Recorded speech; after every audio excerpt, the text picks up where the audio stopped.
5.5 acre जागा आहे. कुठल्या वर्षी विकलेली? कोणाला? 1996 ला जागा विकली होती आम्ही. कोणाला विकलेली ती? प्रमोद रंकाला.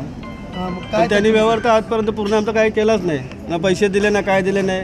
पैसे मागला तर पैसे देऊ नंतर एवढे वर्षाने त्याने मला रखडले. किती पैसे तुमचे बाकी होते? अर्धेच पैसे त्यांनी दिले होते, फक्त थोडेसे आम्हाला दिले होते. बाकी टोटल पैसे आमचे बाकीच होते. आणि दिवसेंदिवस वर्ष वाढत गेले का जागेला भाव वाढत नाही का? आमदार ते रंका शेट्टी त्यांना बोलवले त्यांच्या पॉलिटिक्समधून त्यांना पार्टनरशिपचं. वाद झाला काय? नेमका वाद झाला काय? आता डायरेक्ट आमच्या शेतावर येऊन डायरेक्ट ते कंपाऊंड घालायला घेतला. मग आमचा वाद होणार थोडाफार. 7-12 फिरवला जाईल. एवढ्या वर्षाने फिरवून दे. आता 10 दिवसांनी ते 7-12 आमचं लगेच त्यांनी उतरवलं, रंकाच्या जनावरती केला. हे पॉलिटिक्सच्या हिसाबाने झालं ना सगळं. मग त्यासाठी आम्ही दाद मागायला आपल्या दादाकडे गेलो. महेश शेट्टी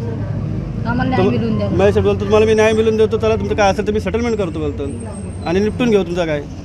पण इथं त्यांनी तसं काहीच केलेलं नाही. उलट त्यांनी त्यांच्यावरती हल्ला केला. आज त्यांच्यावरती हल्ला करू शकतो तो नंतर आमच्यावरती करू शकत नाही का? कधी पण करू शकताय ना.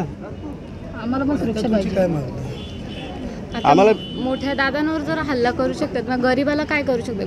गरीबाला तो मारू शकतो ना. मग आम्हाला पोलीस प्रोटेक्शन पाहिजे.